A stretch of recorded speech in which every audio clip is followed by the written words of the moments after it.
Hello बच्चों, कैसे हो? सब ठीक ठाक? चलो, आज हम लोग एक नया टॉपिक लेके आपके सामने आए हैं और उस टॉपिक का नाम है is matter around us pure. तो बेसिकली इसमें हम लोग डिस्कशन करेंगे मैटर क्या है, प्योर, इनप्योर, फिर प्योर को डिवाइड किया गया है एलिमेंट, कंपाउंड, और इनप्योर को जो हम मिक्सचर बोलते हैं उसको होमोजेनियस मिक्सचर क्या है, हेट्रोजेनियस मिक्सचर क्या है, फिर सस्पेंशन, कोलाइडल, ये सब के बारे में पूरा डिस्कशन करेंगे। ठीक है, मैं आपका प्रशांत सर और मेरा चैनल का नाम है गोल्डन इफेक्ट। अगर आप लोग को मेरा लेक्चर अच्छा लग रहा है और आप लोग के पास मेरा बात पहुंच रहा है तो सब्सक्राइब कीजिए, लाइक कीजिए और बहुत सारा शेयर कीजिए। तो बच्चों, पहले हम लोग समझेंगे ये मैटर क्या है। ठीक है, तो मैटर बेसिकली मैं आप लोग को पहले भी बता चुका हूँ कि जो सब्सटेंस ये स्पेस में कुछ स्पेस ऑक्यूपाई करके रहता है, ठीक है, और उसका मास होता है, तो the substance having mass and volume, तो उस सब्सटेंस को क्या बोलेंगे? हम मैटर बोलेंगे। समझ में आ रहा है? मैटर किसको बोलेंगे? The substance which have some mass and occupy some volume.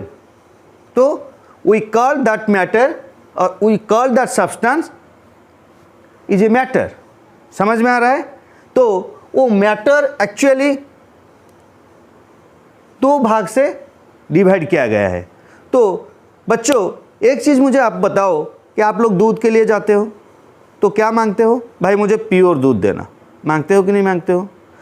कोई पानी, किसी के घर को पानी पीने के लिए जाते हो तो क्या बोलते हो? थोड़ा एक गिलास मुझे प्योर पानी दो, प्योर वाटर दो। बोलते हो कि नहीं बोलते हो?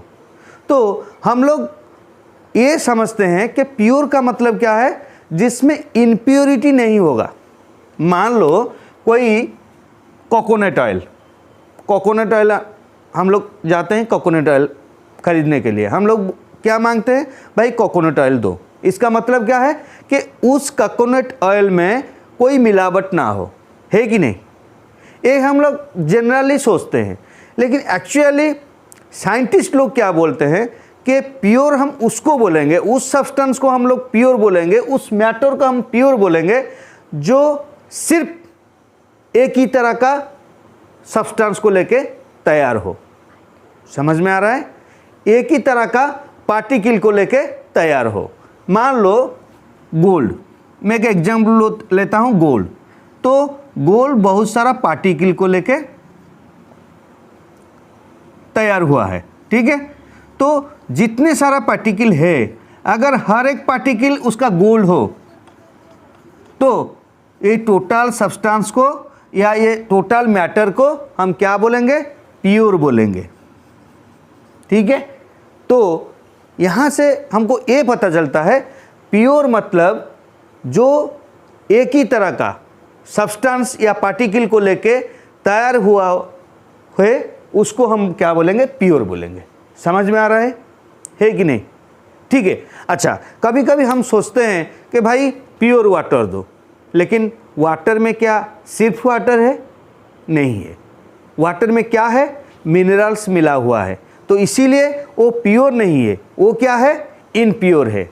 और प्योर मैटर दो तरह का होता है, एक होता है एलिमेंट और दूसरा होता है कंपाउंड। एलिमेंट का मैं एक एग्जांपल देता हूं, आप लोग का थोड़ा डाउट क्लियर हो जाएगा। देखो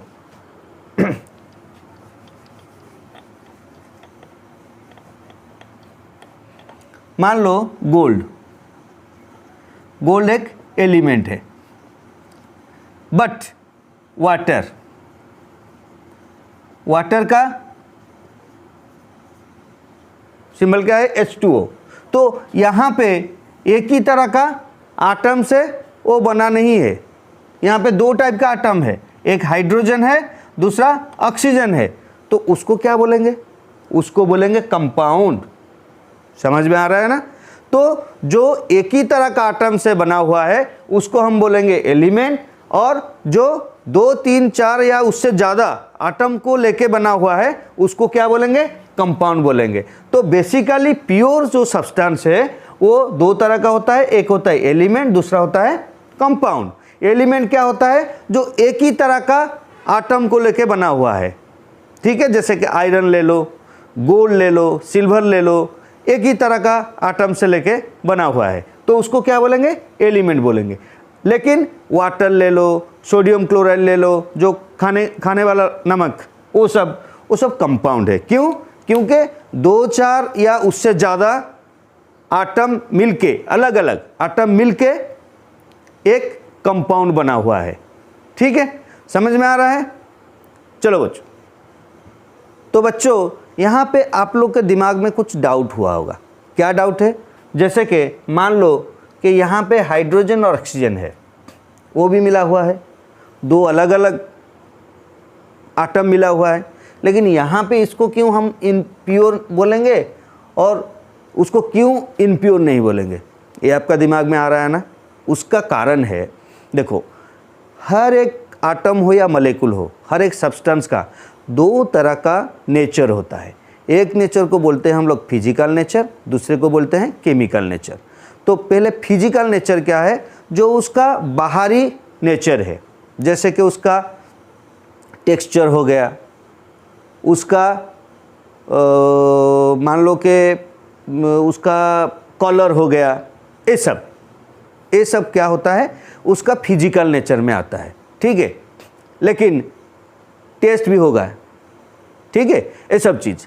लेकिन केमिकल नेचर क्या है, मान लो कोई चीज़ एक दूसरे चीज़ में कन्वर्ट हो गया, तो वो कन्वर्ट होने के बाद उसका जो नेचर में चेंजेस आया, वो चेंजेस को हम केमिकल बोलेंगे। कब बोलेंगे?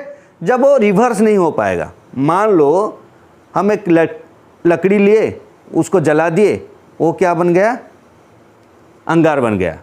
ठीक है, अभी अंगार दोबारा वुड नहीं बन सकता। बन सकता है क्या? नहीं बन सकता। तो इधर क्या हुआ, उसका जो प्रॉपर्टी है वो परमानेंटली ट्रांसफर हो गया, दूसरे प्रॉपर्टी आ गया। तो इसमें जब वो चेंज होता है, वो प्रॉपर्टी को, वो चेंजेस को केमिकल प्रॉपर्टी या केमिकल नेचर बोलते हैं। समझ में आया? इधर क्या हुआ, इधर मान लो कि हाइड्रोजन क्या करता है, जलने में हेल्प करता है। ऑक्सीजन क्या करता है, जलाने में हेल्प करता है। लेकिन दोनों जब मिल जाते हैं ना, तो वो टोटली डिफरेंट एक कैरेक्टरिस्टिक दिखाते हैं। समझ में आ रहा है ना? तो यहाँ पे इसीलिए इसको हम कंपाउंड बोलेंगे, लेकिन वो प्योर के अंदर जाएगा। ठीक है, लेकिन इनप्योर में मैं आप लोग का थोड़ा डाउट और क्लियर करूँगा। ठीक है, चलो अभी इनप्योर देखो। इनप्योर जितने भी मिक्सचर होता है, मिक्सचर किसको बोलेंगे? मिक्सचर इसको बोलेंगे 2 या 2 से ज़्यादा चीज़ जब मिल जाता है, तब वो जो बनाते हैं उसको मिक्सचर बोलेंगे। ठीक है, और वो मिक्सचर भी 2 तरह का होता है, एक होमोजीनियस होता है, एक हेट्रोजीनियस होता है। होमोजीनियस का मतलब क्या है कि मान लो, मैं एक एग्जांपल देता हूँ आप लोग का। मान लो मैं एक ग्लास ऑफ वाटर लिया, ठीक है, अभी यहाँ पे क्या है, वाटर है, यहाँ पे इससे मॉलिक्यूल है,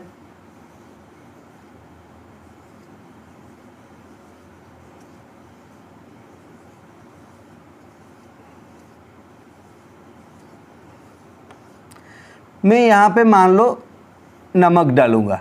ठीक है, जब मैं नमक डालूँगा उसके अंदर, तो क्या होगा, नमक का जितना भी पार्टिकल है वो क्या होगा, पहले इक्वली डिस्ट्रीब्यूट हो जाएगा इसके अंदर में, और वो जाके पर्टिकुलर इधर एक सीक्वेंस में इधर रहेगा। मान लो कि एक इधर रुक गया, एक छोड़ के फिर एक इधर रह गया, फिर एक छोड़ के एक इधर रह गया।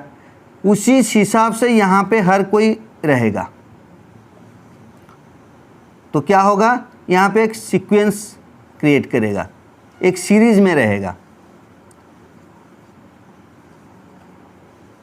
इसीलिए क्या होगा, जब हम नमक का पानी लेते हैं, इधर लेने से भी जो टेस्ट आएगा, इधर लेने से भी वही टेस्ट आएगा, इधर लेने से भी वही टेस्ट आएगा। समझ में आ रहा है? मैं डिटेल्स में जाऊंगा, पूरा थोड़ा थोड़ा समझा रहा हूँ, ठीक है। फिर मान लो कि मैं दोबारा नमक डाला तो नमक आके इधर बैठ जाएगा, फिर इधर बैठ जाएगा, फिर इधर बैठ जाएगा, फिर इधर बैठ जाएगा, फिर इधर बैठ जाएगा, फिर इधर बैठ जाएगा। तो क्या होगा कि हर एक जगह पे उसका जो टेस्ट है डिस्ट्रीब्यूट हो जाएगा, तो हर एक जगह पे सेम टेस्ट रहेगा। समझ में आ रहा है? तो होमोजीनियस में वही होता है, लेकिन हेट्रोजीनियस में क्या होता है, कोई सिस्टम नहीं रहता है, कोई रेगुलरिटी नहीं रहता है, इरेगुलर होकर रहता है। बाकी हम पूरा डिटेल्स में इसको डिस्कशन करेंगे। जैसे कि हेट्रोजीनियस में सस्पेंशन आता है, कोलाइडल आता है, तो हम लोग उसको डिस्कशन करेंगे। फिर होमोजीनियस में क्या आता है, सॉल्यूशन आता है। हम लोग नेक्स्ट सेशन में ये सॉल्यूशन के बारे में बात करेंगे और फिर उसके बाद सस्पेंशन और कोलाइडल के बारे में बात करेंगे, ठीक है।